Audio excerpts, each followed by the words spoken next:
stand for something, take a stand for something. Lend a hand for something, take my hand for something. Understand it's nothing. Gotta stand for something, all we fall for nothing. Time to stop the frontin'.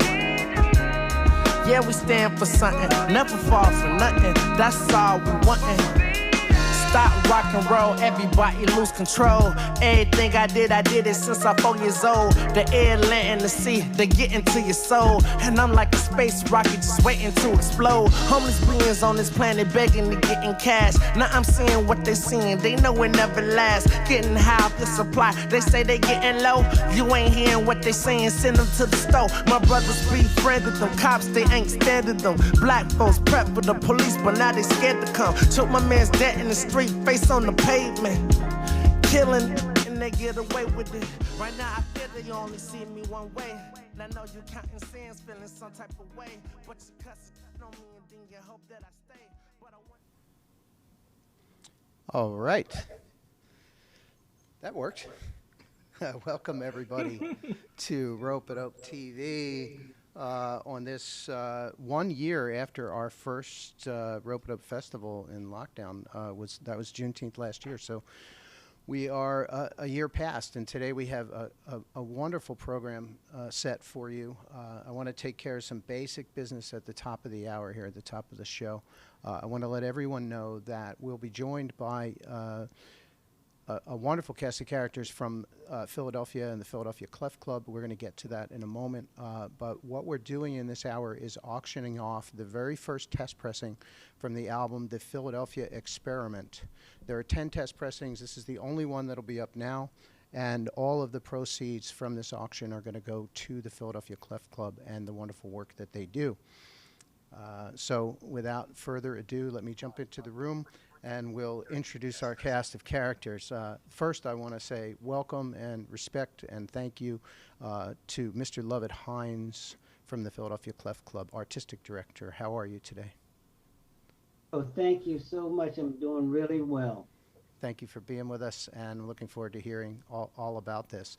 We are connected to you by Mr. Paul Giess from Philadelphia. And Paul has an album coming out later this summer on Ropeadope. We're going to play an exclusive track from that today. Paul, welcome. Thank you. Thank you for having me. And I guess I'll just say Ropeadope was connected to the Clef Club before me. You just didn't know it. We've had, this is true, but not, you know, there's a difference between acquaintances and friends. So I think I think that we had some business, some certain things in and out before, but now I think we're connected more deeply, and I look forward to the future. I want to say here that we were connected to you, Paul, by a gentleman in this room for whom I have the greatest respect, not just for his musical ability, production skills, but also for his fashion sense, Mr. Jamaaladeen Tacuma. Jamaaladeen, welcome. Live it down. You had to know I'd go there. You're my. I can't live it down. I can't live it down. Well, you know, at a time when a lot of people don't pay attention to it, you've inspired me. That's for sure. Yeah, I was a t-shirt and jeans guy for the longest time, but I'm starting to get it together. That jacket right there is sure looking kind of spiffy. Thank you. I was hoping for that approval, and I also want to welcome to the room wonderful. I mean, when I say wonderful, it's not even. You're all not ready for this gentleman.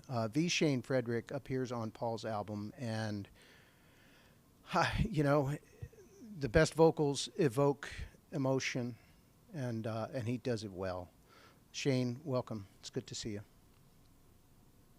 Thank you for having me in the room, and thank you for those wonderful words of praise. I appreciate it. It's good to know that you're heard the way you want to be heard. Beautiful. So let's kick it off. I want to start the history. The Philadelphia Clef Club is where we want to begin here. Excuse me. I know very little, but I will say founded in 1935 as part of a union community. Yeah. Is that correct? So would you like to start? The union started in 1935. Okay. And that was the Black Musician Union 274. And it always was a national union that governed musicians around the country. And it got to the point where it got stagnant for Black musicians. So they decided to start their own union to kind of govern their jobs, their careers, a place where they could join and develop. And in New York, there was an organization way before 1935 called the Clef Club by James Europe. So that was an organization that was made for musicians to find a place where they can gather for Black musicians. And in 1966, when 274 had really lost their charter because the national union really wasn't paying attention to what they were doing. So they decided to have, of course, like I said before, to have their own union, 274. And 274 was really prosperous. And at that point, when the national union was having problems with Black unions all around the country, not just Philadelphia, they made a decree that all the Black musicians the Black unions had to be dissolved and lose their assets. The great thing about 274 is the idea of having an organization separate from the union, that assets where musicians could come and play and practice, was that element, the Clef Club. So when 274 was dissolved, we still had the Clef Club. And the Clef Club continued as a separate arm, a development arm, a gathering arm for musicians. In, like I said, in 1966, what happened was they revived the Clef Club, and the Clef Club started to have its own entity, its own building. It's separate from the union now. The union was on Broad and Christian on Broad Street. The Clef Club itself is in a separate building at 13th and Washington Avenue. And what happened, that became, again, that social arm. And the social arm is when musicians could come and have jam sessions. And later on, what they wanted to focus on was education. So the Clef Club at 13th and Washington Avenue started the education section. In 1995, we were approached by the William Penn Foundation because they were developing the Avenue of the Arts on Broad Street. And Broad and Fitzwater, we were given a chance to build a new building. So the brand new building went up in 1975. It was capital funding from Bernie Watson, and the William Penn Foundation helped that to develop. We brought in education program. And in that building, I was asked at that time, luckily, as the first director of education, if I moved into a new building, what would I like to have? So I said, in a new building, I would like to have a whole floor devoted to education. So the design of that building had a whole floor, the third floor for education, but also it had an auditorium and a bar because it was a club and a bar. And we also looked at the importance of having archives. So we had an archive space. We still have that. We have also a library space that's now a presenting room. And that was the beginning. And right now, the Clef Club of where it stands now. For almost 20 years, we operated at that at location. And when I started at 13th and Washington Avenue, I started with 2 students. Because before that, I worked at Settlement Music Schools. So when I left Settlement Music School to start my own program or a program that I wanted to head, I took 2 students with me, Daoud El-Bakari and Jaleel Shah, and it built from there. And we had people like Bilal Oliver that came into that program. We had Jonathan Blake was our first drummer, and it went on and went on and on. So now we serve almost 100 students. We serve 2,000 students in an outreach program because we take outreach programs to different schools to present big band music. And right now we just received a $600,000 grant for improvement, a capital campaign improvement. to do all the things that 20 years will do to a building, a new roof, air conditioning, and kind of set up the Clef Club for moving into the future. We're closed now because of the coronavirus mandate, but we'll be opening in the fall. We'll be doing some streaming, and we've been carrying on a virtual education program with the young help of people like Paul Giess and a cadre of young artists that's really taken the Clef Club's education program and programming to a new level. We are starting an artist advisory board with people like Curtis Warner from Berkeley, Gerald Beasley, Kurt Warner is on it, Bobby Watson. So we want to make that national. And of course, we have a stellar alumni. And alumni is Emmanuel Wilkins. I can just go on with that. Yeah, give us a few names so the audience can give me 5 alumni. Give you 5. Yeah, just so people can put it in context, so they know. I mean, you can hear about the nuts and bolts of this, but I want to talk about what it means to people on the other side. I mean, but can you name a few people who people would recognize? People you recognize? Okay, well, we got Emmanuel Wilkins, Joey DeFrancesco, Christian McBride, I said Jonathan Blake, Bilal Oliver. Wow. Justin Faulkner. Justin Faulkner, Nazir Ebo. And the funny thing about these young people is that I remember every story. I remember every story from each one of them. I remember Nazir Ebo. I think he came into our program. He was about 3 years old. Good Lord. And he refused to play in an ensemble. He just wouldn't play in an ensemble. He played in the drum ensemble. And what he did when he was playing the drum ensemble, he dropped a stick while he was playing snare. And while he dropped the stick, he went to pick the stick up, but with the left hand and with the right hand, he kept the rhythm going. And when I saw that, I said, I got a drummer here. Yeah. So, and little stories like that. Emmanuel Wilkins would take a solo and he would only play one note. And I told him, play that one note. And it was a high F. So he would take a solo and play that high F. So now he's doing something else. Of course, when we talked about Justin Faulkner, we took him on a master class. And Bradford Marcellus was at the master class. I think he was still in school. He was still going to GAMP school for performing arts. I think he was in 11th grade and then maybe the 12th. And when Bradford heard him, a year later, he was playing with Bradford. So those are kind of young people. Yasser Ali is another young man from Derby that came on the program. And what I'm so proud about these young people is that they had the freedom because Emmanuel Wilkins found his own voice in a different way. Yasser Ali has a different mindset of what he wants to do with his music.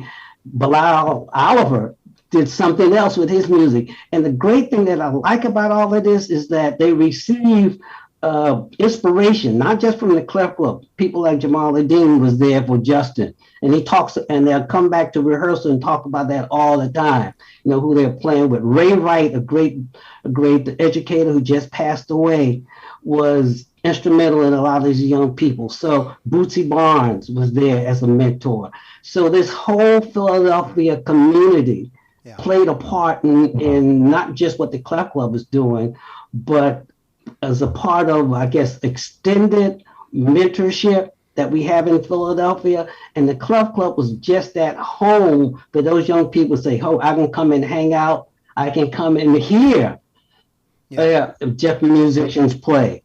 It's a beautiful thing. I think that's been the magic of what we do.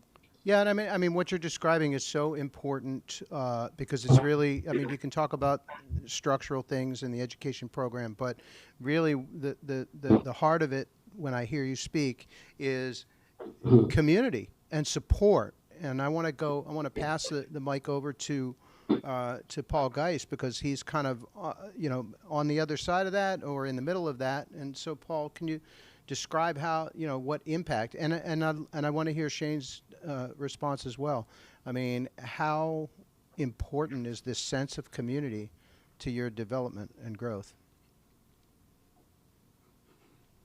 Yeah, I mean, one of the reasons I asked Mr. Hines to come on is because the community at the Clef Club, I don't know if I ever would have met Jamaaladeen Tacuma like I did if it wasn't for me being at the Clef Club and my association there.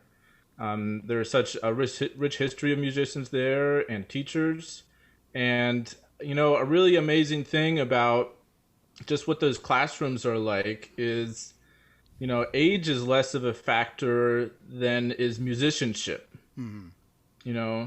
People at the Clef Club, they respect musicianship, and you have adults going in to learn. You're learning from kids. Some of the students there right now, I know I'm learning from because they are just such consummate performers, and there are kids who are learning from adults, and it's really just in that way, just like a great community learning environment, and everyone's really there to be supportive of each other. Yeah, I've learned just from the records that come our way, wherever there's a strong, whenever the music is strongest, there's always a community behind it. I'll reference Dallas and Booker T. Washington High School, even the Los Angeles community, Atlanta, Georgia, the places where people have support and network, that's where it thrives. And that's where all the young cats come from, like, kids who started when they were very young and really get up and have music be a supportive thing well past school situation. Shayne, I'd love to hear your impression of the importance of the Clef Club as well. No, absolutely. I've definitely spent a lot of time over the course of a number of years in the Clef Club, the jam sessions, and so that's a space where you meet other musicians, and then they get a chance to meet and understand you, and you share a common vocabulary, the language, and you can be seen within community because music is not occurring in a vacuum. So you can find out who's hot, who's popping, who has what kind of skill, what kind of style and flavor, and connect with those people that kind of speak to you. Most of all the musicians that I've met in jam session environments, such as the ones that have been hosted at the Clef Club. So I owe so much to those environments. In my catalog, all my stuff, my repertoire, everything comes out of that kind of stuff. Thank you. Jamal, how long have you been involved with the Clef Club? Was it in your early years, or? Well, no, not really in my early years, but there's the connection. Well, as you guys were mentioning, that community is the most important thing that I think that is really pushing everybody to come together to do what we do. Now, it's very interesting that I've observed a lot of things from the outside in, and the influence that and the inspiration that has come from Lovett Hines has been very exciting over the years, because I've actually seen Lovett early on with a band that he had called Heme. And that band was a local band here in Philadelphia. And there's so much history that goes on with that. And I've yet to have actually sit Lovett down and speak to him about that, all of that history. But I observed him and observed what they were doing. And in turn, I was influenced by that. And to see Lovett now in the position that he is, and to be able to reach back out to the community, that's sparking all of these beautiful and lovely things, is so warming to my heart to see that. So there's this indirect connection that I've had with them. And of course, you spoke about all of the alumni that has come through the Clef Club. And the one experience that I had, we spoke about, was Justin. And I, it's funny, one day I was walking down, and this might've been the time, I think when Justin was 13, he was probably at the Clef Club at that particular time. And I remember walking down the street in West Philadelphia, and I just walked past his house, and I heard some drums in there. And I like just knocked on the door, and his mother came to the door. And anybody that knows Carol Faulkner know that she doesn't take nothing. She doesn't take nothing from nobody, and you have to come correct with her. And now we're talking about her children, so it's a whole nother thing that's happening right then and there. So I knocked on the door. I said, "Excuse me, I heard some drums." And I was, I'm just curious. And she says, well, that's my son, Justin, and he's 13 years old. I was like, Wow. okay. I said, well, you know what? I said, well, he's 13, but check this out. I'm doing I'm playing at this club called the Cafe Harlem. And, I'm there every, and I would do this when I would come off a tour. I would just go there to play. And at 13 years old, I pulled Justin in, and every night, every Saturday night, his mother, Gerald and Carol, would bring Justin, and we would play a concert evening. We would have dinner, and we would play. 13 years old, we go to Justin at 20.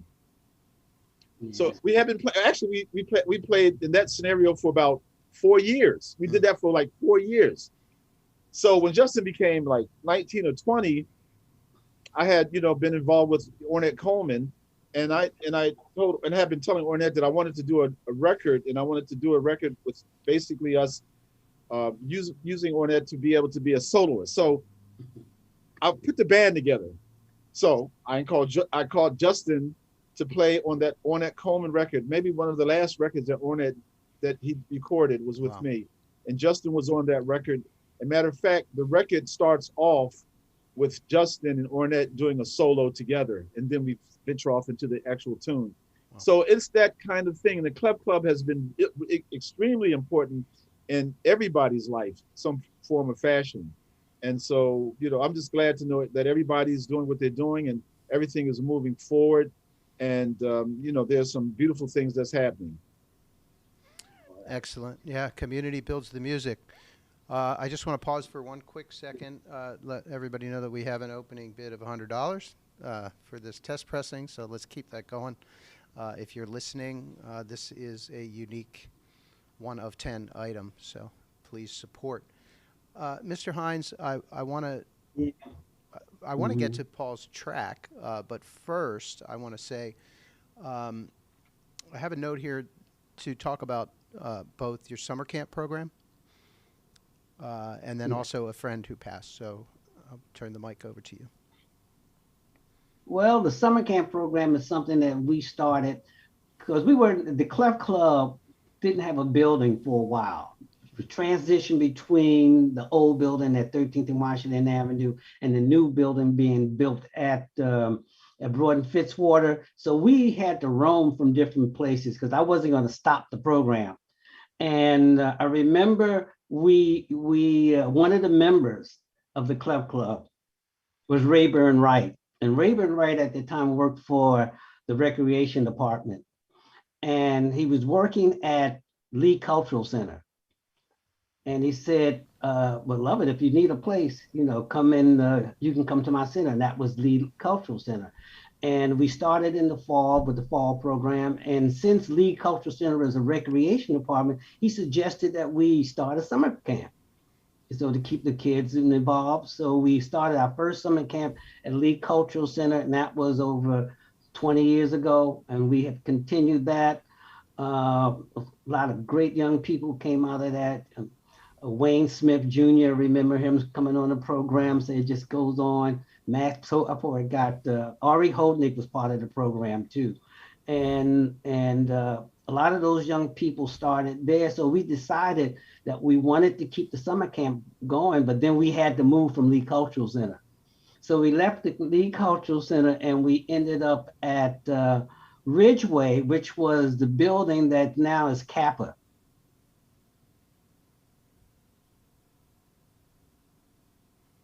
I'm having it. Looks like. Did we lose him? Yeah, I think we lost. I think we've got some internet issues happening here. Okay.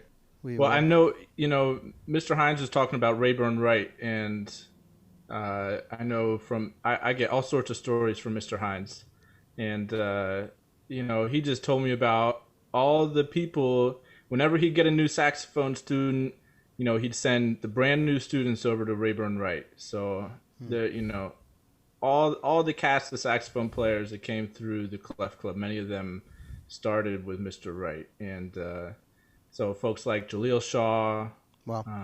I'd be fairly certain to say Yasay Ali and Emmanuel Wilkins.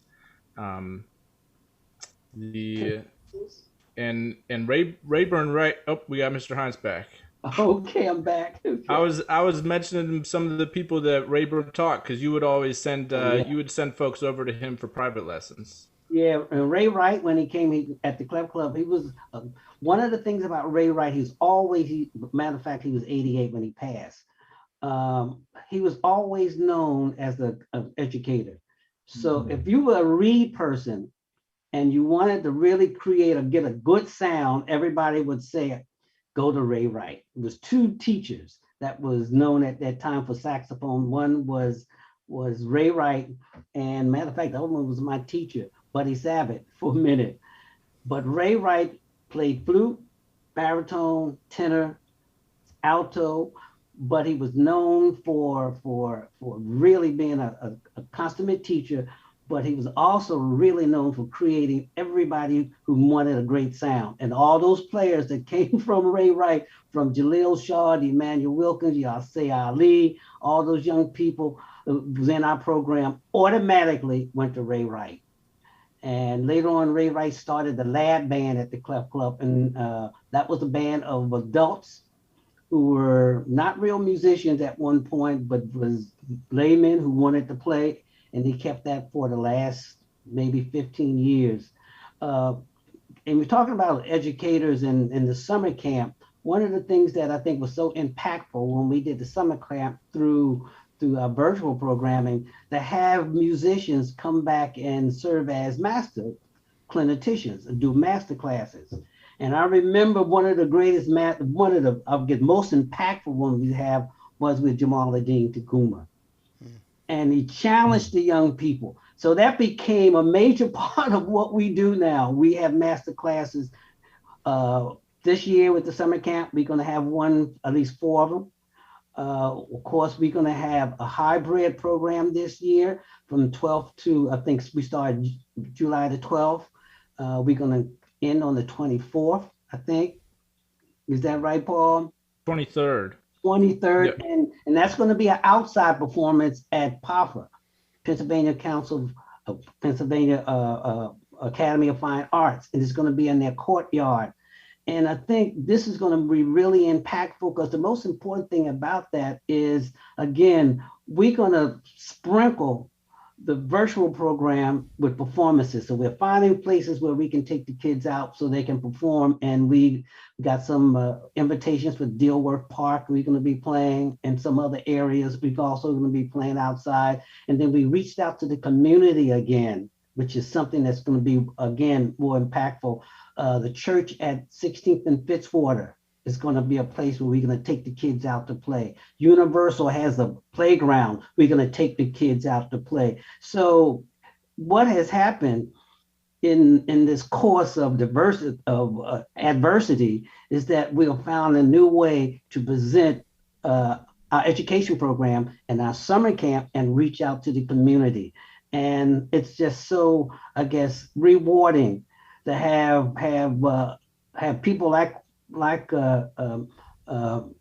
Paul, who have the vision to say, okay, Mr. Hines, we can't stop. We got to keep going. Let's try this. Let's try that. Sound trap. I don't know what sound trap was, but we used that, and the kids are now composing. So it's just real rewarding to keep the summer camp going. It's beautiful. Well, I'd like to,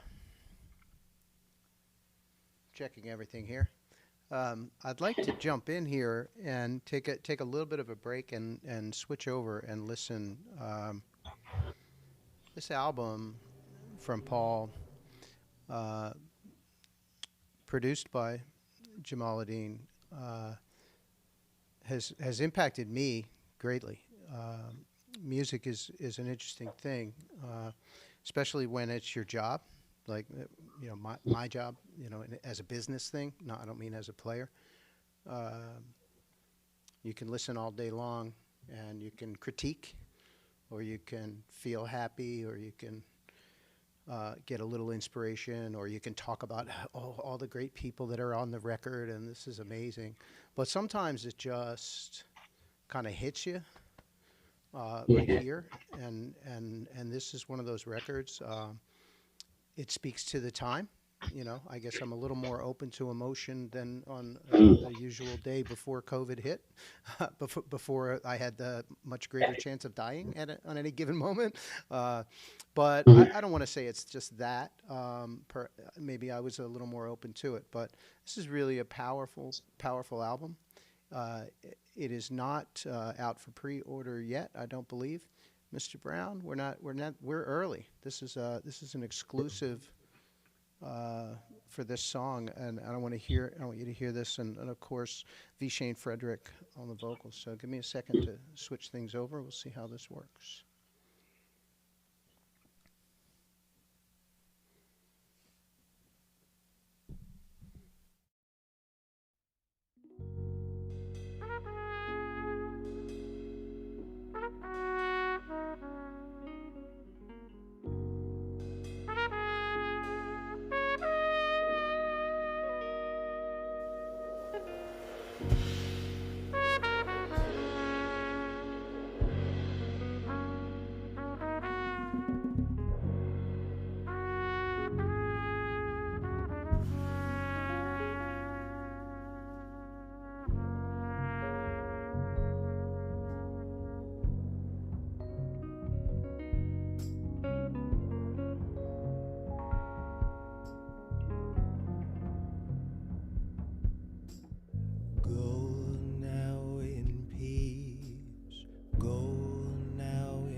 All right.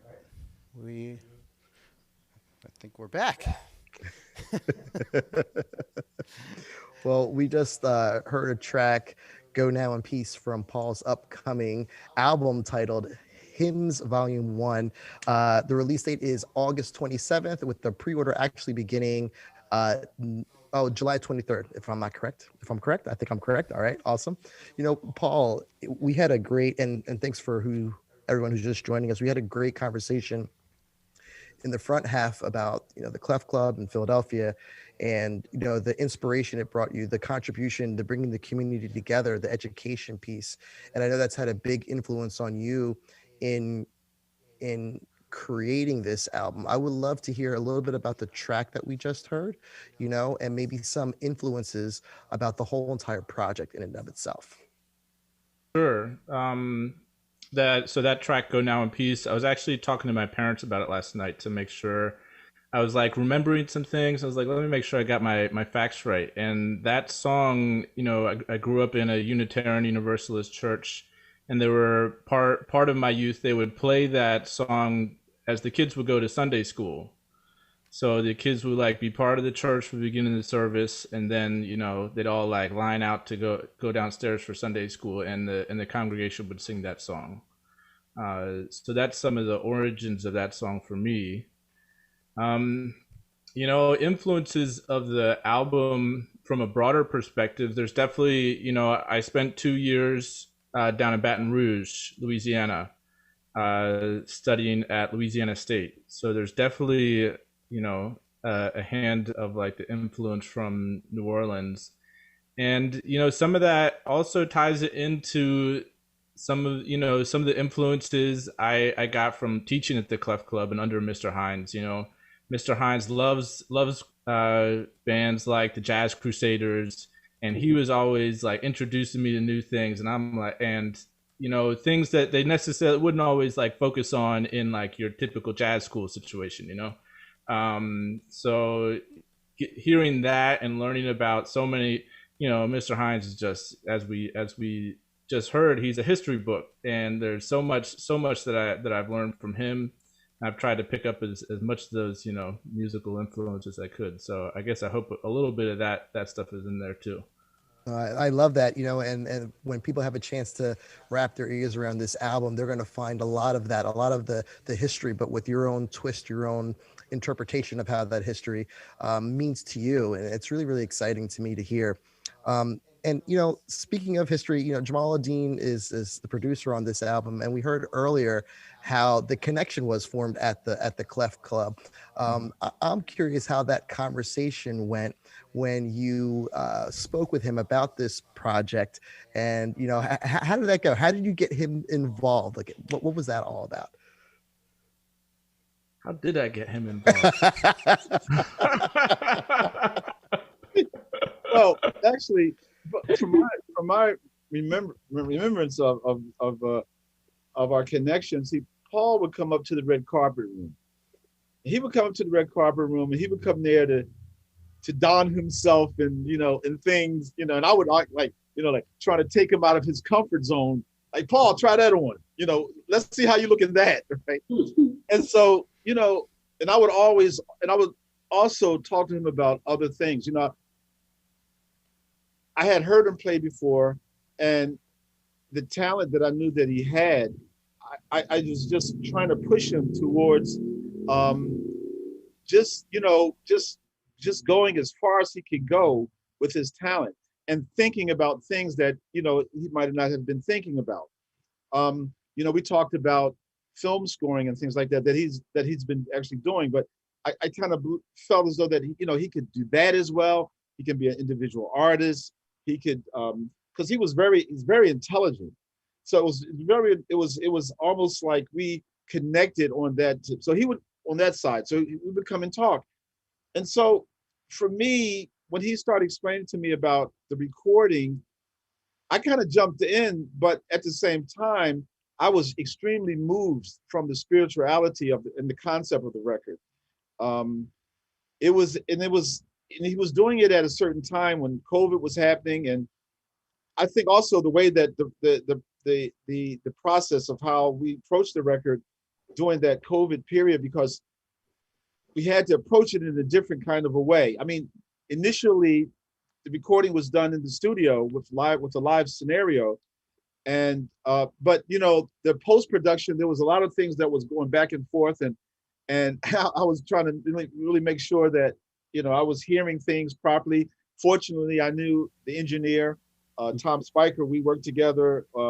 He's worked on projects with me before, and so I was familiar with him.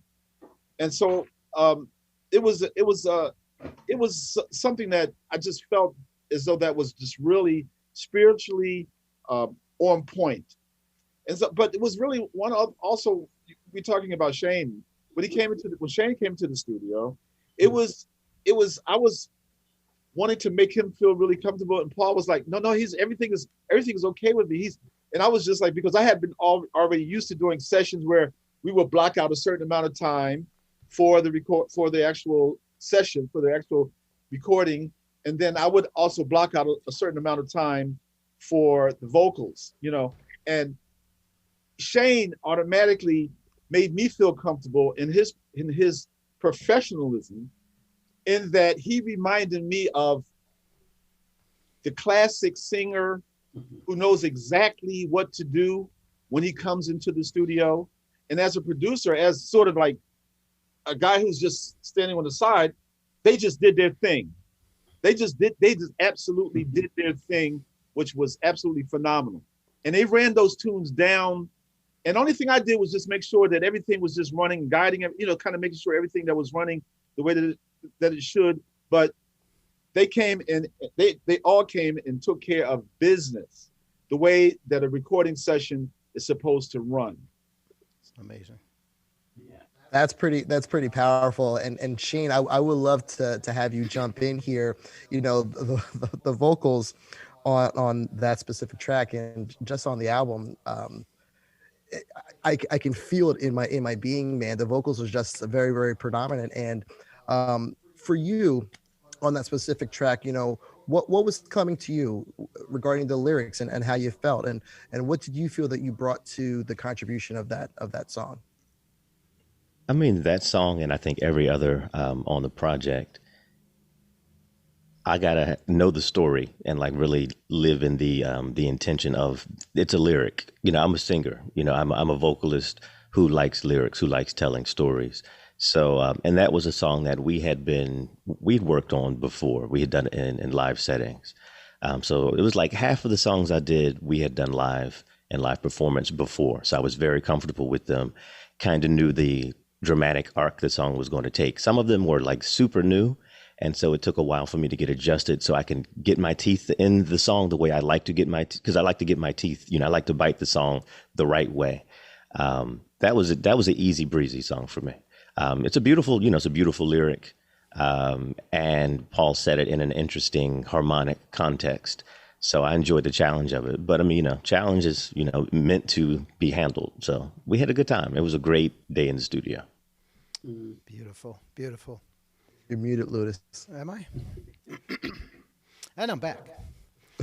All right. That's beautiful. I want to just interrupt here to let everybody know what to expect. We're chatting right now with folks from Philadelphia Clef Club, Paul Giess, Shayne Frederick, Jamaaladeen Tacuma, and we are auctioning off a test pressing for the Philadelphia Experiment, the very first one, which will have an NFT associated with it and will permanently be proven to be the first one.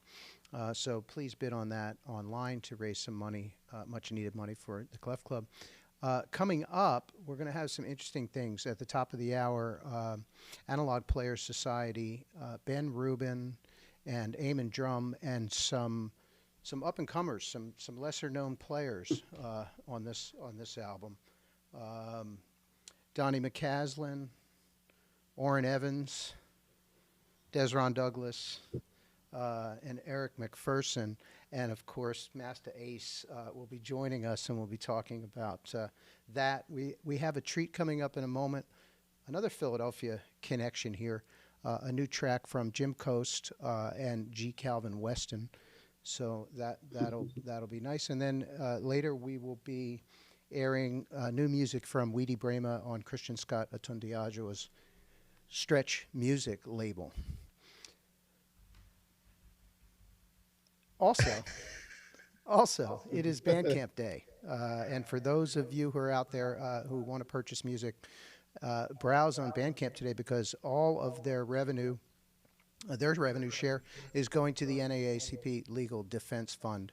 And it's big. I mean, lots of small contributions and small purchases add up to numbers in the hundreds of thousands, possibly millions of dollars from that Bandcamp platform. And that is what we titled this Juneteenth. We did not expect that it would be declared a national holiday. We have positive emotions on that, and we have a healthy dose of skepticism as well. But what you're seeing here is the real things that happen when people join together in community, and the real struggles and challenges, and the real building of beauty, which is something that will ultimately sustain us. So that's my 2 cents. I'd like to drop in on this track here from Jim Coast and G. Calvin Weston.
gents, we are back.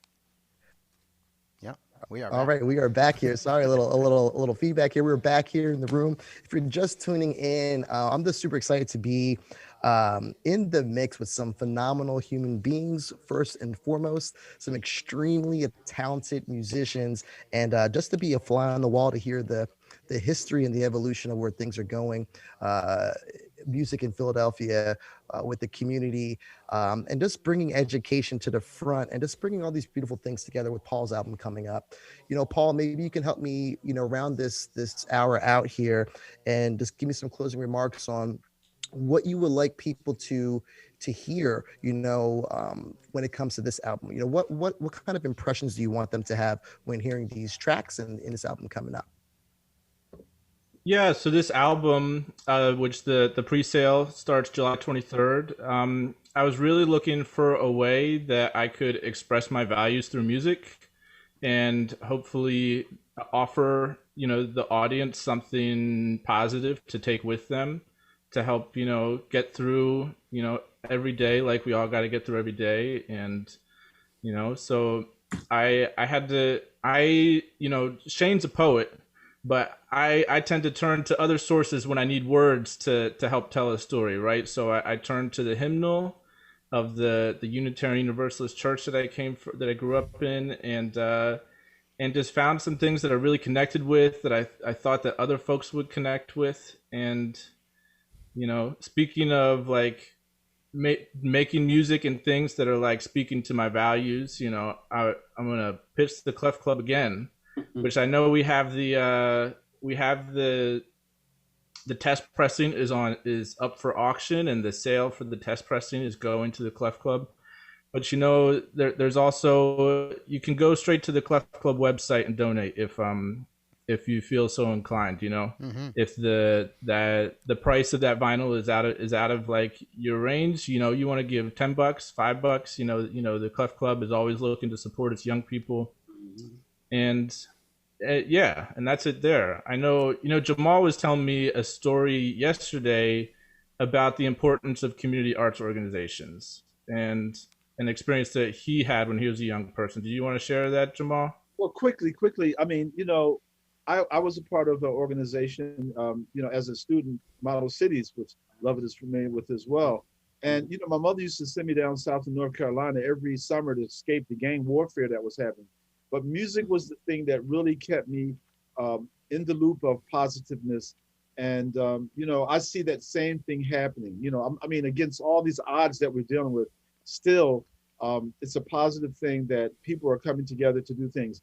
And I'd just like to also make a mention about Ropeadope. Ropeadope being the label that is a very conscious label. Mm-hmm. We're talking about business, but that's one side of it. But Ropeadope is also a label that is very concerned about consciously what's going on in our surrounding area as well as the world, and culturally what's going on in our immediate area and as far as the world, because everything we do here really extends out to the world. We are actually ambassadors to the world, and when we do what we do, it goes out to the world. So I like to also thank Ropeadope for coming in on this particular project, as you are, I would say the leaders in all aspects of this new idea and concept of the recording industry. Thank you. Yes, thank you, Ropeadope. I want to just jump in and thank Mr. Lovett Hines for taking the time to come on and talk about what you do. I know most of your time and energy you've got to balance it between, reaching out to people, but also focusing on keeping that community together and moving that community forward. So much thanks to you, sir. Thank you so much. And thank you for your support, too. And thanks to Paul Right. and V Shayne Frederick. Thank you for that power. And I'm so happy that you decided against becoming a disc jockey with that voice for the vocals. You can do both, right? Don't be a disc jockey. All right, we're gonna move on to our next segment. Everyone is welcome to stay. We always love to hang We're going to be speaking with Ben Rubin, Eamon Drum, Masta Ace, and we're going to talk about Analog Players Society and their powerful, powerful blend of, I'm not even going to say the genre names. I'm just going to say their powerful mix. We're going to leave it at that, okay? But I'm going to jump the gun here while we're all on the line, and because of time, Christian Scott Atunde Ajoa is a person that speaks all of this, and he's been. I want to say goodbye for the moment. All right, see you, Jamal. Thank you, Jamal. Love you all. Love you guys. Each and every one of you. Each and every one of you. Okay, all right, Jamal. Thank you, Jamal. All right now. Yeah. So Christian Scott Atunde Ajoa has been a great teacher to me. I was already ready to listen, and I had already listened to many artists, musicians, forward thinkers, ambassadors, as you just said. But he's taken it even further, and he's on a mission to build common structure, common ground musically across. It's not about genre breaking; it's about almost genre melding, and that as an example of how we can all find differences, but also respect our commonality and respect our history while moving things forward. So his Stretch Music label is gearing up for some incredible things, and the first track is out today. This is from Weedy Brema, who a leading voice on djembe, and this will be the first from his album, and I'm gonna play it now as we get ready for hour 2. So let's jump over there.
Living in the land of liberty, country of confusion, state of insanity, my city of.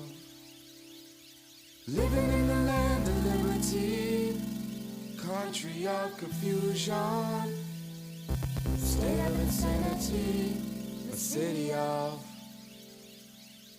Living in the land of liberty, country of confusion, state of insanity, a city of brotherly love.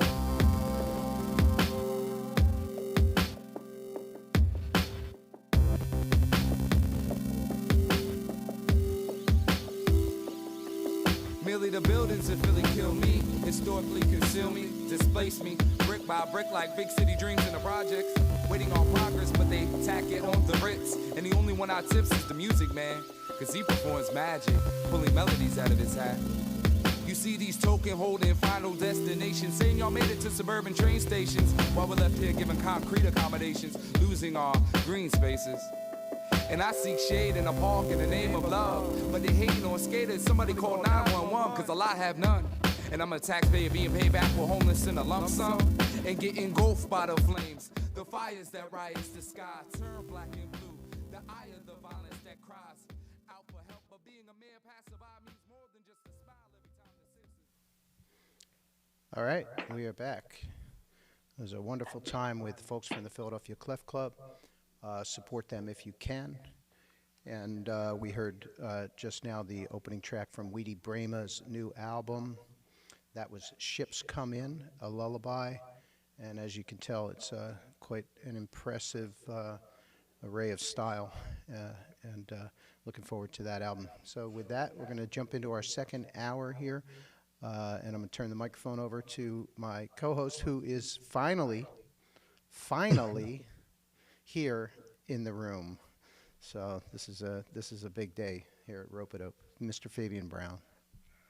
I appreciate that, Louis. It is a big day. We have, some great individuals having great conversations. And I got to say, I'm really nervous about this next segment, not for any reason other than, when you're surrounded with some great musicians and people who've stood the test of time, my mind just gets flooded with all the things that I want to ask you cats, but I know we have like this much time to do it.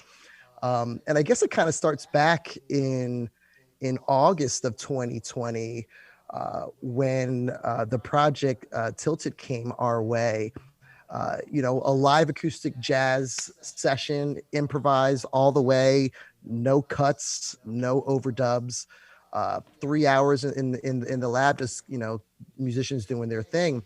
And the idea that Eamon and Ben had brought to the table was, go in there, cut some hip hop instrumental records, but also have this soundtrack for this non-existent film, which birthed the title of the jazz album Tilted, which came out on Ropeadope in 2020. And, as Louis mentioned earlier, Donnie McCaslin, Orrin Evans, Eric McPherson, Desrin Douglas, all putting their vibe on it.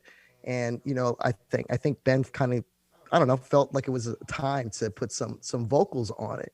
So he reached out to, Juice Crew member Masta Ace. And I think the timing was just perfect for everybody. And, Ben, I just want to kind of bring it into you and maybe paint a picture on, the whole concept of the project. I know you guys had this idea in your head, and to see it coming to fruition is, I gotta say, man, it's freaking amazing. And I'd just love to hear, your thoughts around it. Sure. Analog Player Society, first of all, is Eamon Drum's collective that he founded, I don't know, like 10 years ago. And it's a rotating cast of characters, and I'm the latest character in the cast, I guess. Eamon and I met 5-6 years ago when he came in and helped me build out the House of Cha-Cha, my mix room in Brooklyn. And he was building his own studio, The Bridge, which he's sitting in the live room of as we speak. And he's like, I'm going to make this place a new studio. And he's showing me this gray concrete, empty box of a room. I'm like, okay, dude, sure. And, and 3 years later, he has the biggest, most beautiful studio in Brooklyn. And the whole time, and he's crazy busy. And the whole time we've been like, let's do some music. Let's do some music, you know? And at some point we got to talking about De La Soul's most recent record. And the way they made it was they hired a band, stuck them in the studio for 3 weeks, I think, and just had them play, recorded it all. And then instead of digging in the crates, old school, you know, with vinyl, they just dug into, I guess, their Pro Tools sessions. And hopefully Pro Tools didn't crash a million times while they're doing it. And they made a great record. So I'm like, let's use that concept and try some Analog Players Society style. So a couple years ago now, 2019, made some phone calls and brought in Donnie and Oren and Desron and Eric, who were never an official band, but they'd all played together in all kinds of different configurations together. So they were all very familiar with each other. And basically I said, can you play a couple standards, the two standards that ended up on Tilted, One Note Samba, the Joe Beam tune, and Epistrophe, Thelonious Monk tune. And I just asked them to play those tunes a few times. I said, Eric, keep the drumming on the boom backside. And 3 hours later, we're like into our third record of material from one recording session. Amy, you gotta jump in on that, because I know you got something. I know you got something to add. Yeah, you know, it was a fantastic experience. I mean, so I come from the Analog Player Society, was birthed from me being a tracking engineer, and just coming across the illest cats in the city, drums, horns, MCs, everything. So it's basically a very simple way of me cherry picking the best, the people that I want to work with and that have a vibe, and hopefully they come in and do, you know, a horn line here or a session here. And the whole sort of MO behind this whole thing, good vibes only.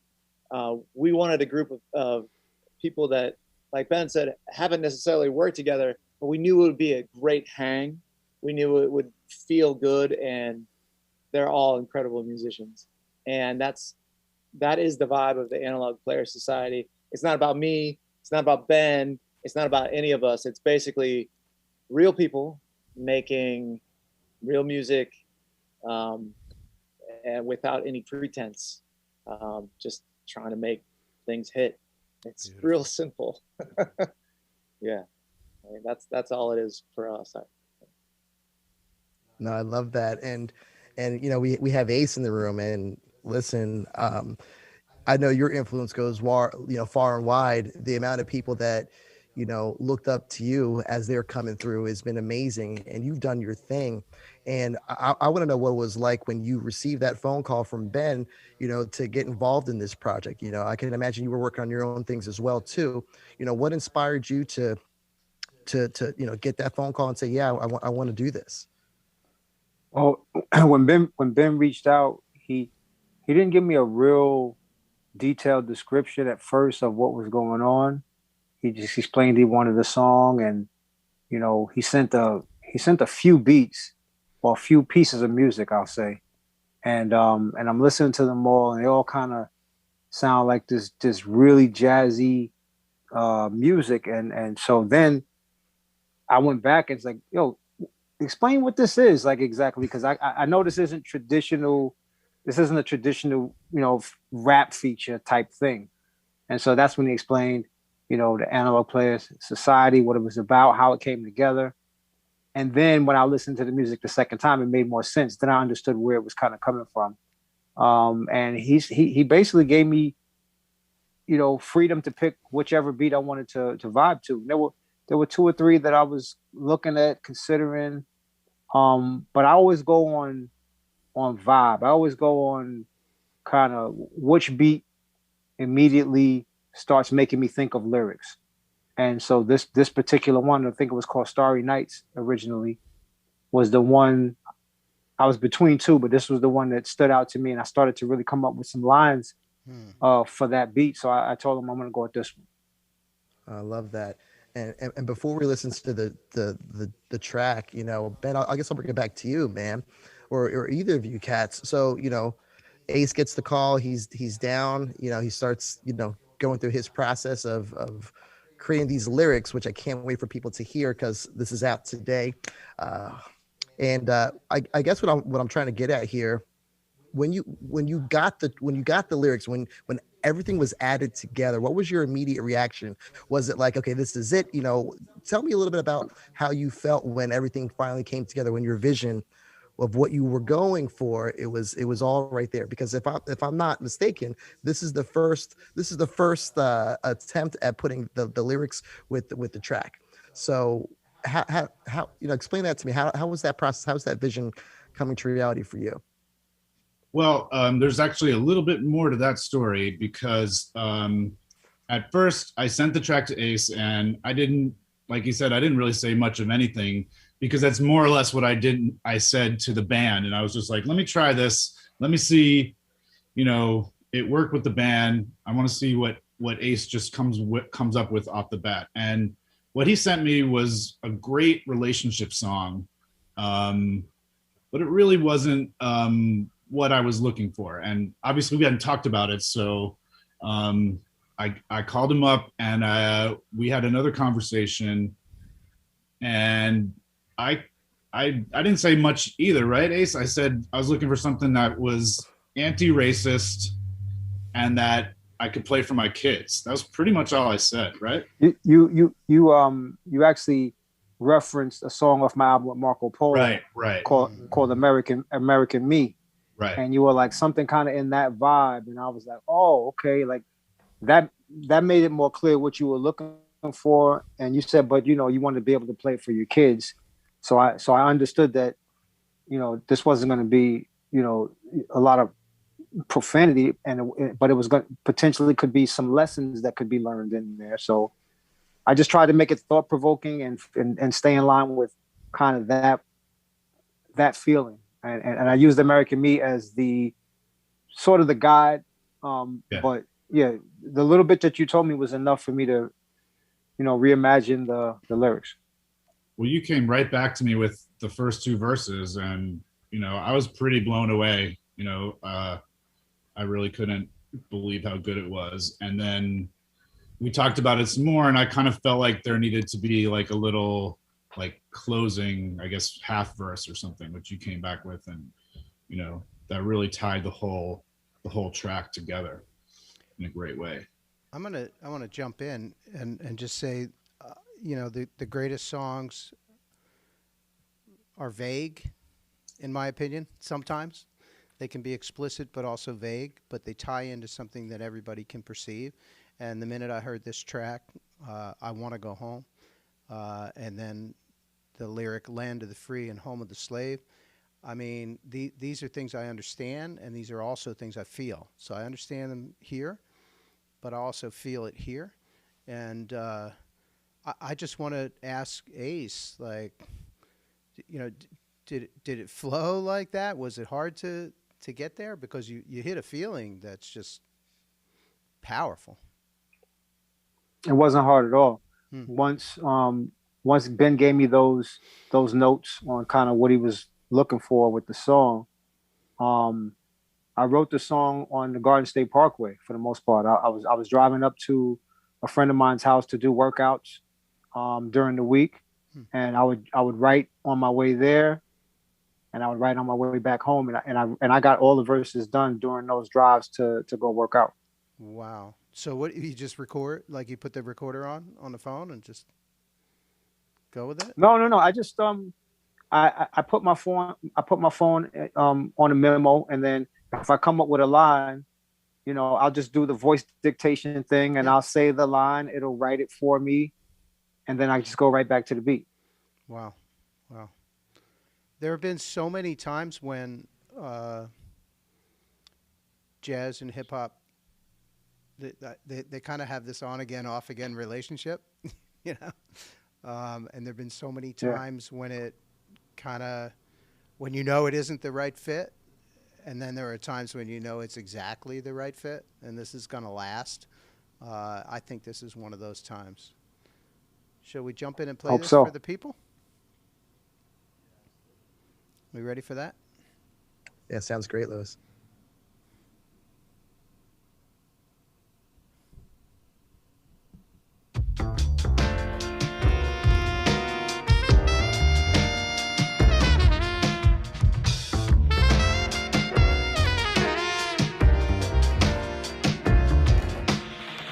It's getting late, man, I wanna go home.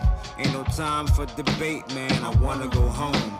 My mind's in the state, man, I wanna go home. I'm feeling closed in, and I wanna go roam. Through the cotton fields, and tobacco plants. Got a fire burning in me like a jack-o'-lantern. And look over your shoulders, honey. My group was looking at you like you owe them money. Reparations, conversations. Damn, 40 acres takes a lot of patience. Land of the free, home of the brave. Blood of the child, soul of the slave. Strange fruit, hanging from a poplar. Screams so loud, it's like he's singing in the opera. He wasn't guilty of the crime when they locked him up. Damn shame, he could have been a doctor, bruh. Shoulda, coulda, woulda, but the fact remains. You'll always be a threat when you're black with brains. They'd rather see it on the pavement. This is mental enslavement. Listen to me.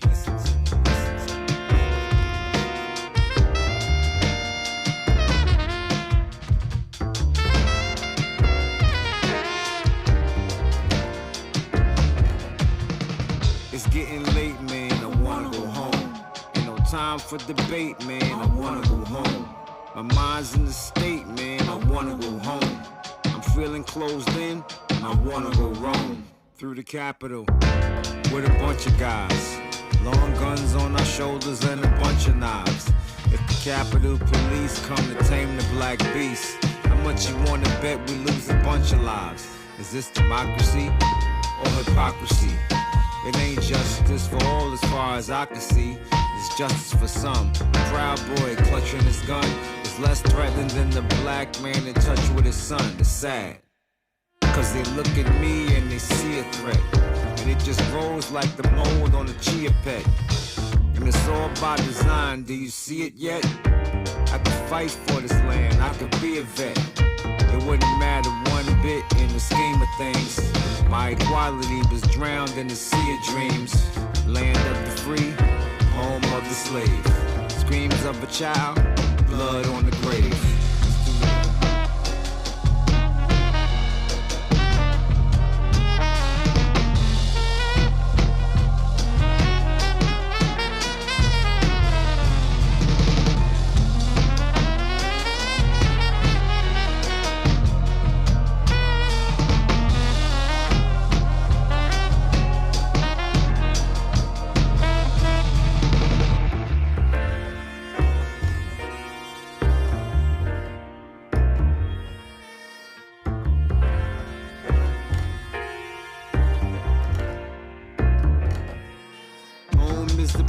Feel safe and sound. Shouldn't feel like the world's trying to take you down. When the kid screams out, why I gotta be in the hood? Like a tree in the woods, does it make a sound? It's the place where justice lives. For every man, every woman, what they must have did was take the welcome mat and put a torch to it. Like a house without a porch to it, I can't go home.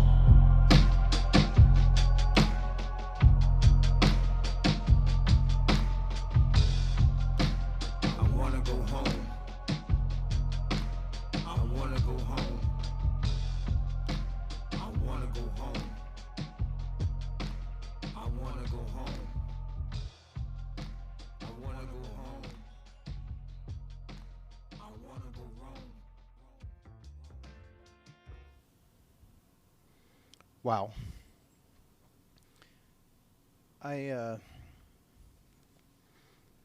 First of all, to everyone in the room, thank you for the beautiful music, and to Ace, thank you for the powerful words. I recently watched the Tulsa documentary, and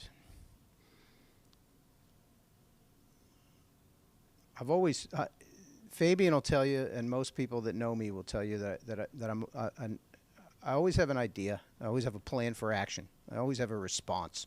I always know, okay, this is what's happening. This is what we should do. You know, it may not always be the right thing, but at least I'm going to try something. All right.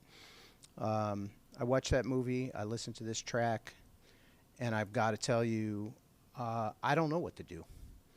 You know, after watching Tulsa, and these are things I knew.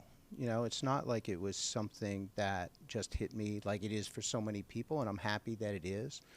But I'm at a loss. I don't know what to do. I sense the reality.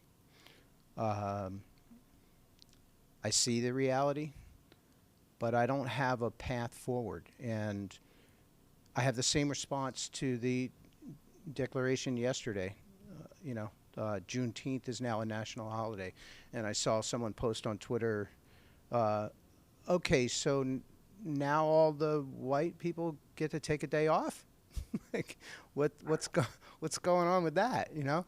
And I wonder, you know, I think it's extremely important to testify, to you know, as Ace has done so perfectly on this. But I wonder if you guys would like to talk about, you know, what's, how do you get home? How do we do that as a people? Does anyone want to entertain this discussion? Well, I'll start it off. Please. And say that when I was writing those words, I want to go home, I wasn't fully clear on what I was trying to say, because part of me was trying to convey the thought or the idea that maybe I need to be living in Africa. Mm-hmm. I at least wanted to provoke that thought in some listeners. And at the same time, I wanted other people to hear it and say, wow, so he's here, he's in America, he's home, but he feels like he's not someplace else. Like, yeah. He feels like this isn't a safe place for him. And sometimes I like to say things that have sort of 2 or 3 ways to interpret it, because I like to leave certain things up to the listener. So I purposely will put lines and words together that can mean different things for different people. So that's kind of what I was going after. You know, there was definitely a time in the last 4 years where I was like on the internet, like searching African countries to find out like what's an ideal place to live with an economy and with a, you know, low cost of living. And I was literally like doing that stuff. And this is where I was born, obviously, and raised, and I don't feel at home here. I don't feel at home here, like many people that look like me don't. Mm-hmm. Mm-hmm. Ben or Eamon, anybody else? Do you want to comment? Yeah. I this song has really started to make me think deeply about the word home and what that means, and especially how Black people interact with that word. And I'm going back and checking out other music I've worked on lately, like Queen Esther's song, All That We Are, and that song, and it kind of blows my mind how like kind of pervasive this theme is. But the first line of that song is, "Here we are looking for home." Mm-hmm. And like, you know, this is obviously a big theme, and I would like to think that this song is making people think and start thinking about these things. And as an anti-racist white ally, like, I feel like that's where I can do the most good, is the only way out of this is to get people to listen and learn and understand and be able to see other people's perspectives. And another thing that brought me from this song brought me to that is that our song was used on this podcast called Reparations, The Big Payback, hosted by Erica Alexander. And that's like a 12-part series about reparations. And it's really worth everyone's time to listen to, because there's just no way I can put myself in other people's shoes, but like learning, you can start to understand how how racism and structural racism affects everybody, and obviously especially affects Black people, but it really affects everybody. And until we all get to the point where we're understanding that, like, we can't move forward. And, you know, I would like to think this song is a little bit of contribution from all of us pushing it in that direction. And that's why I love Ace's lyrics and the fact that they can be interpreted in more than one way, and hopefully always will be. I mean, to me, the best songs are the ones that you are never sure exactly what they're about, but you can't stop trying to figure it out. Mm-hmm. Mm-hmm. And that way you kind of own the song, because it means something to you, and yet you're really not sure. Exactly. In the process of the education, something has come to me lately. Actually, let me take a quick second and welcome Anu's son to the room. So, Anu, how are you? Hey, what's going on, everybody? Hey, Anu, how are you, man? Blessed. Love the song, guys. It's a hot song, and I really dig it. Nice, nice. Thank you. Thank you.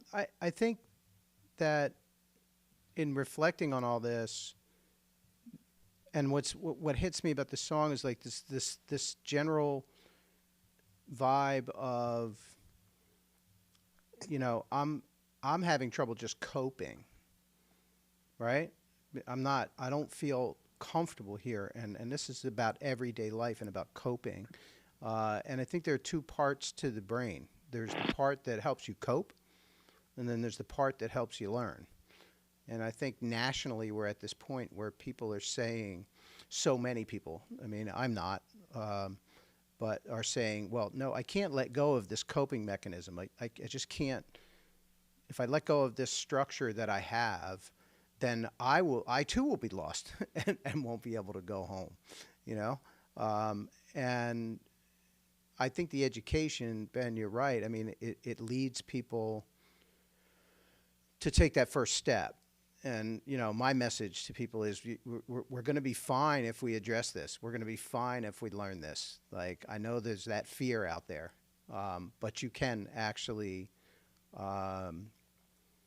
learn about these issues, and you can learn about the struggles of others, and you can learn, we may not have an answer about how we're going to get there. We certainly don't, but you can do that and still maintain your coping mechanism. You know, you don't have to hold on to, this is what I believe America is. You can let it go a little bit, you know, and start to learn. That's just a message I want to put out on the air. Anu, I'm not sure how much of that process or part of that you heard, but if you'd like to chime in, I'd love to hear your informed wisdom. I heard the majority of it, and you know, I think everybody is saying, you know, valid points about what home means.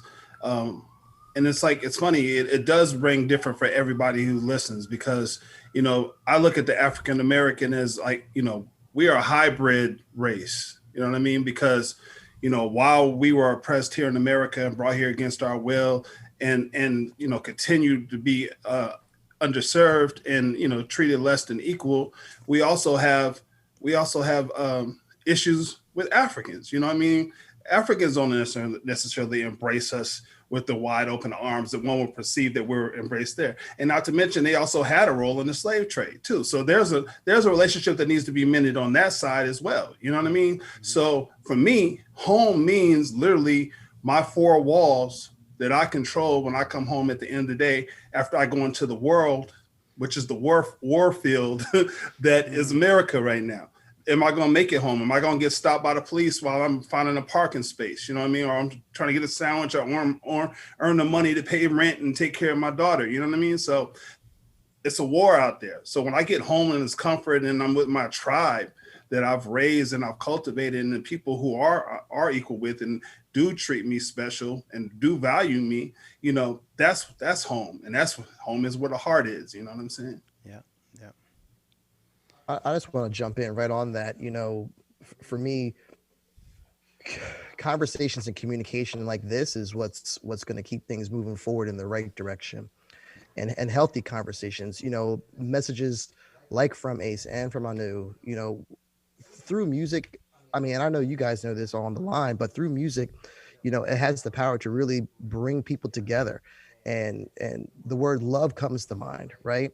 But at the same time, there is a lot that has to be healed, and that's only going to come through healthy conversation and through dialogue, you know, and through more listening than speaking. So I'm just, I mean, I'm grateful for cats like you guys in the room who can put your music capabilities together and put a powerful message like you've always been doing, guys. You've always been doing this, but this track and this type of work is more important now in our lifetime. You know, like I got kids too, you know, and raising kids in this type of community, you know, and I'm mixed, right? You know, it's funny because sometimes, you know, in the Black community, I'm not as Black, or in the Hispanic community, I'm not as Hispanic, right? So I got my own things going on over here. But raising kids in this type of environment, it's important to communicate with them and let them know that, listen, it's not going to be easy, but at the same time, it's our responsibility to continue this dialogue, because we shouldn't make it easy, right? It's going to be tough to get to where we want to go. So that's my 2 cents. That's my thoughts about the whole thing. I want to add, you also have Native American young men to look after as well. That's so right. You really are mixing it up. I want to play this thing. Abiodun Oyewole put together something for us. He was unable to attend in person today because a better gig came along, and you know you got to take it, right? So I was not mad at that. But I want to play this piece that he put together. He just had somebody come over and record this on the iPad, and it was about Juneteenth. So it brings some positive energy into the mix while acknowledging truth. So let me jump over there.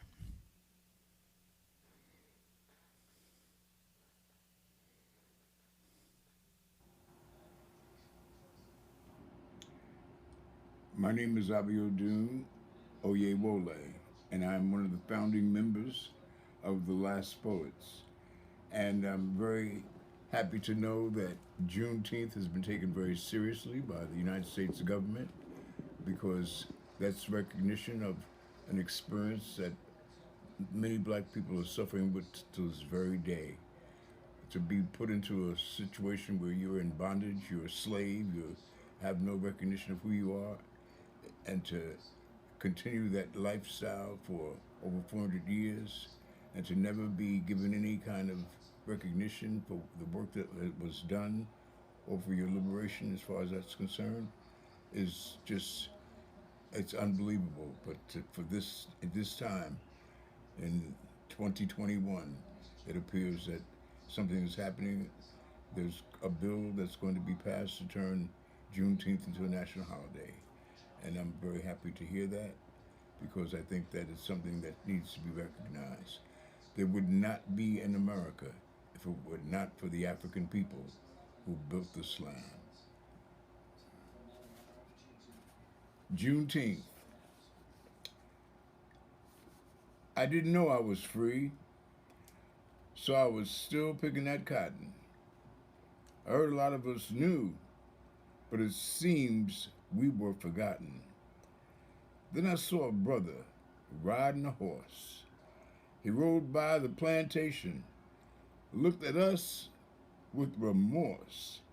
He asked if we were getting paid because slavery was over. We looked at each other and amazed when he said, "Nobody told you? You see me on my horse? I ain't no runaway. We've been free for 2 years now, and that's the way it's gonna stay." it was hard to believe that slavery had come to an end. But if this was true, then I knew a new life would begin.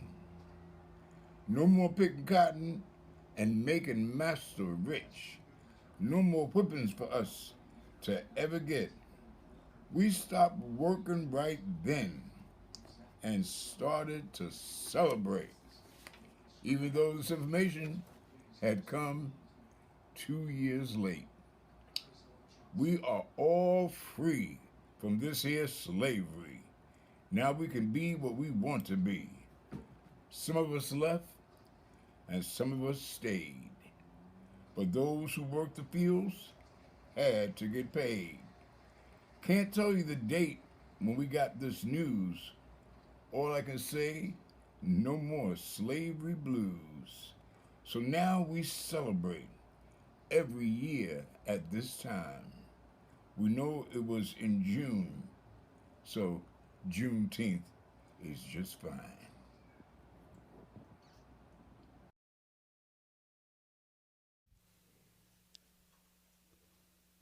All right, switching back over here, and just a big shout out to Fabian Brown, who had to duck out the door. Speaking of other gigs, we got a multitask here. I'm going to switch my microphone over, and now hopefully everyone can hear me. I'm here in the room with Ben Rubin, Eamon Drum, Anu Sun, and the great Masta Ace, whose Analog Players Society single came out today, and you can find that, or you can check downloads.ropeadope.com and find Analog Players Society at the top, or I believe it's analogplayersociety.bandcamp.com. This is the day. 10% that Bandcamp usually takes goes straight to the NAACP Legal Defense Fund, and that is a much needed resource. So welcome back, everyone. I am now both host and technician. So can everyone hear me okay? Yep, loud and clear. All right. Great. You know, I just want to express my gratitude, not just for making beautiful music, but for making beautiful music with a very poignant message that that people need to hear, and for trusting us to bring it out, but also for spending time with us to talk this through. These things are generally uncomfortable for me in that I'm been in COVID doing both learning the tech for the first time and also sort of pushing myself into areas that are difficult and challenging. So I appreciate your patience and for spending time here. I just want to turn the mic over to Ace and to Ben and Eamon, if you like. Is there anything else that you want to say about this music as people move forward?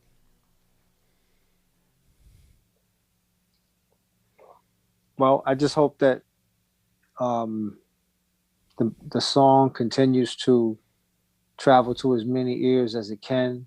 I hope it becomes not just a national song, but an international song.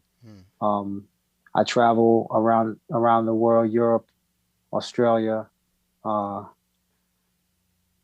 fairly frequently, and so my hope is that the next time I'm able to tour abroad again, that there'll be an awareness about the song with those fans that come to the shows, even to the point that somebody requests it while I'm on the stage. I usually take requests towards the end, any extra songs people want to hear, and it will be a great moment to have one of those fans just want to hear Home in America. It would surprise me, because it's one of those records that if I don't perform it, I might not know the words, but I'll make sure that I'm ready to go that night when the time comes. Beautiful, beautiful.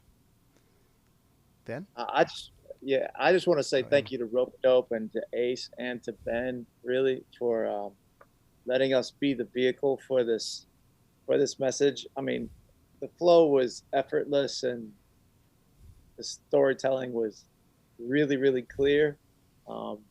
And, you know, and I feel Ben feels this way. We're just lucky to be able to make music with all these amazing cats.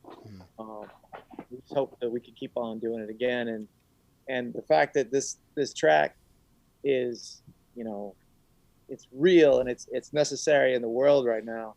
You know, it's an added bonus, and there needs to be a correction, course correction, especially in this country, but in the world.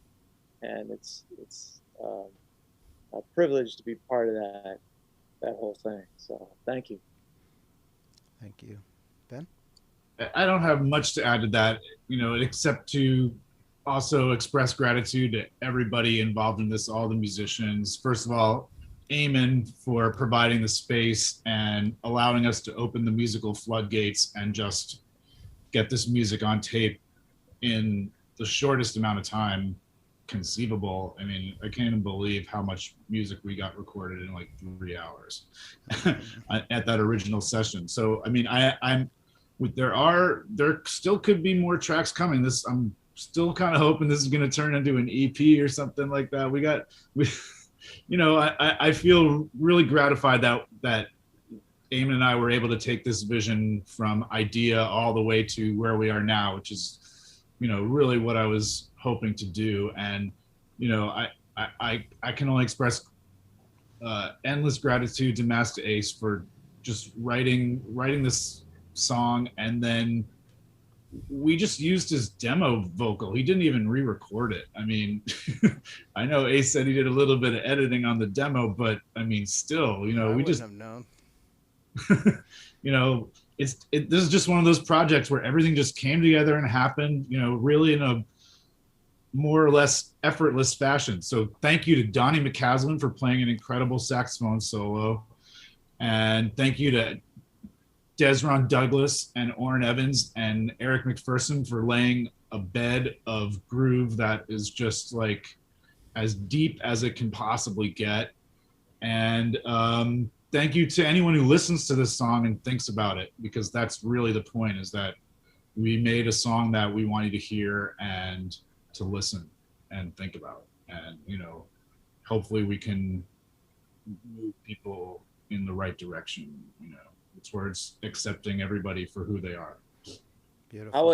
I would just add this one thing, you know, anybody who's listening out there, you know, this track and the album Tilted and soundtrack for a non-existent film. But I know I did personally, I don't know about Ben, but during quarantine and COVID, I had to find a way to get out of the house and exercise.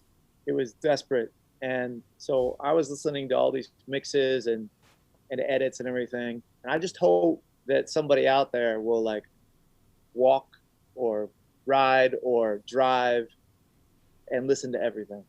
Yeah, yep. Whatever. It's just traveling music. So actually, I'm actually not even done with my gratitude. I have couple more things to be thankful for. One is Fiona Bloom and Mona, who are just working behind the scenes tirelessly to actually get this message to people. And, you know, thank you guys. You're totally rocking it. And I also kind of think we need to thank COVID, because I'm not sure this would have happened otherwise. You know, first of all, Ace would just be working on his record and he wouldn't need this outlet to get these thoughts down. And, you know, the bridge is so busy, he didn't have no time to work on it. So it's great that, you know, the world stopped and then we could actually spend the time on this music that it deserved. So I'm not going to say I'm not thanking COVID for anything, but I'm not going to do it publicly. Okay, you don't have to. Yeah. Fuck COVID. Yeah. I'll do that in the privacy of my own sanctuary. So, thanks. Yeah. And thank you all.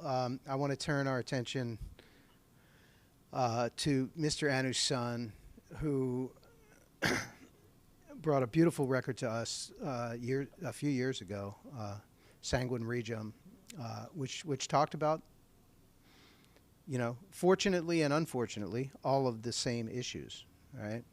And we have a piece that we're going to play from Anu with him performing the title track from that. It's a very powerful piece that, excuse me, that we're going to go out with. Anu, in the context of today, how do you feel about the album at this point? I mean, still poignant, right? It's like more poignant than it was when I released it, and Right. it was poignant before that, and it's painful that it's still relevant. You know what I mean? That we haven't got past this yet, and I'm not sure we'll ever get past it. You know, but it just shows that it's, you know, it's an issue that has to be addressed, and it's good to see that it is finally getting the attention, a degree of the attention that it deserves, and you know, I'm glad to see there's a new wave of revolutionaries now. You know, these millennials are out here in these streets, and they're not taking the stuff that we took or our parents took. You know, they're really, you know, they'll burn it down. You know what I mean? So it's forcing the hand to really pay attention to what's going on. You know, so I appreciate that. And I also, like I said, it's a testament. If you make honest music that's really reflective of the time, it's going to be timeless, you know? So that's why it's going to stand the test of time, because it's speaking to a period. Even if we get past this period, it'd still be a body of work that's reflective of a time. Beautiful. I feel like we're, as you say that, I feel like we're kind of like, we're in the early stages of the battle. And you kind of come down off the hill to get into battle, and you can't see the end point anymore. You know, you knew where you were headed, and you guys have been fighting the fight for a long time. But I think it's now a national and an international, and it's a global fight. Don't get me wrong. I'm very concerned about my neighbors. You know. People. I mean, we have new soldiers and new allies, so it's like it's new steam, and you know the Ruri warrior is encouraged by the new blood that has shown up to stand with us. You know, so we appreciate the allies who have shown up, as well as the new generation of our kids who are coming up to take on the fight. So I'm encouraged. Good. I am sometimes encouraged and sometimes defeated, but. You know, I'm old, I guess, but I too have yet to find out where my home is. Certainly not trying to attach myself to the same sort of experience, but just say that to say that I can at least feel a little bit of it. So thank you all. We're gonna go out with this wonderful video from Anu. I want to remind everyone, just a couple of housekeeping things here. Downloads.ropeadope.com is the best place to go and find the music on the label, and analogplayerssociety.com or .bandcamp.com is where you can find this new track, Home, and also the albums or the tracks that they mentioned, Tilted, etc. Also anusun.bandcamp.com, and of course it's on all the streaming platforms, but that's for when you're, you know, out in the car or out somewhere else. You know, buy it, support. Our Bandcamp sales have increased dramatically over the last year, while streaming continues to disappoint. So I want to encourage people to go do that. It really makes a difference. Also, there's only one place to get, really only one place to get the highest quality audio file that you can get if you're just going to do it digitally, and that is at Bandcamp. You can get a WAV or a FLAC file and hold on to that. I've noticed on Spotify recently that people are remixing things and reworking, and I wish I had all the every original vinyl record that I had bought and every original CD that I had bought, because where the world is going is towards lower quality. So do support in that way. And there are CDs and hopefully vinyl. If the vinyl plants can catch up, we'll all talk about that. But please do support. We feel it. We see it. We get checks to artists. And we greatly appreciate everybody who understands that and supports. This is actually a way not just to enjoy music, but also to support ambassadors who are doing the hard work, which you saw you saw today. These are the leaders of the world. So support in that way. I'm going to take it out with this track, and I want to just say again a thank you to everyone here in the room. Thank you, Lewis. Thank you for giving us all this platform today. And I don't know about you guys, but I'm going to buy a new record right after this. I listened to it yesterday. Yeah. It's fucking great. Yeah, man. Beautiful. Appreciate it. All right, hold on a sec. I'm already on you guys' tracks too, and I'm a big fan. So what are you gonna do? You gonna fuck around out there in the streets till you get killed? Whatever changes you have to make, just do it. You gotta think about your life. Being a black man in America isn't easy. The hunt is on. And you're the prey. All I'm saying is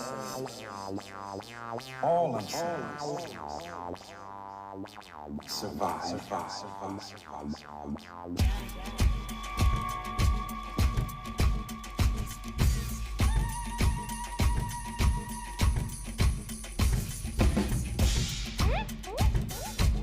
Come on, y'all, clap your hands. Come with me, come on.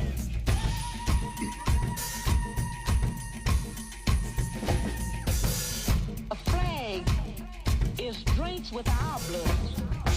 Because you see, so many of our ancestors was killed because we have never accepted slavery. We have to live on it. So we know that this flag is drinks with our blood.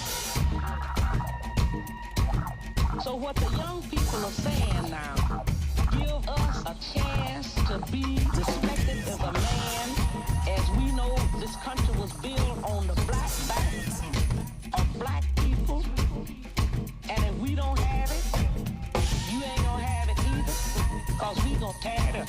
That's what they say. Yo, I'm a biological hybrid, sun-kissed skin, I'm a bit strange in hue.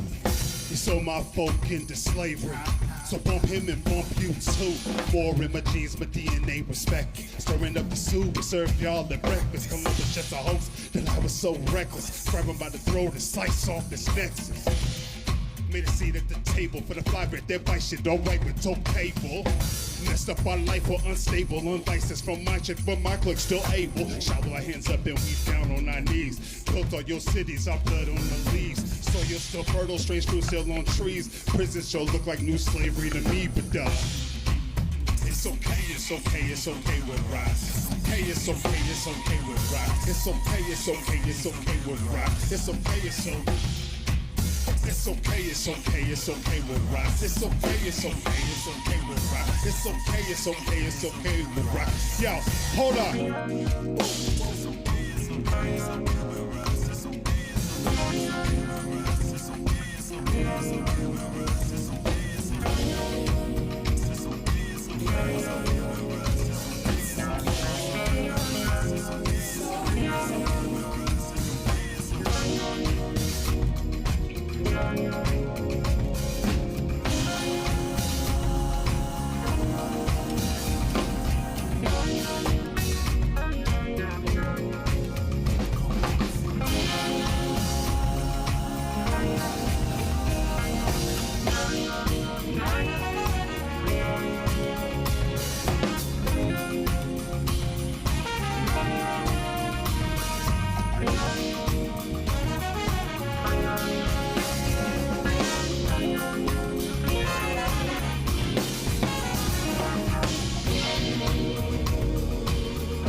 Living in the land of liberty, country of confusion,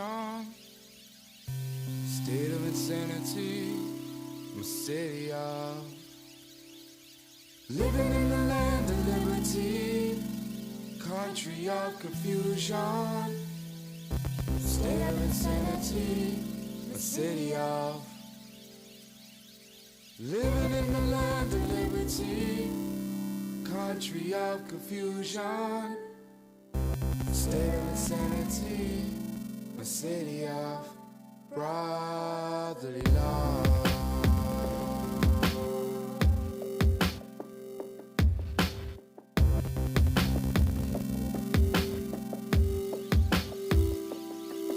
Merely the buildings in Philly kill me, historically conceal me, displace me, brick by brick like big city dreams in the projects.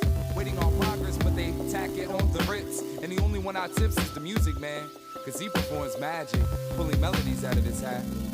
You see these token holding final destinations, saying y'all made it to suburban train stations, while we're left here giving concrete accommodations, losing our green spaces.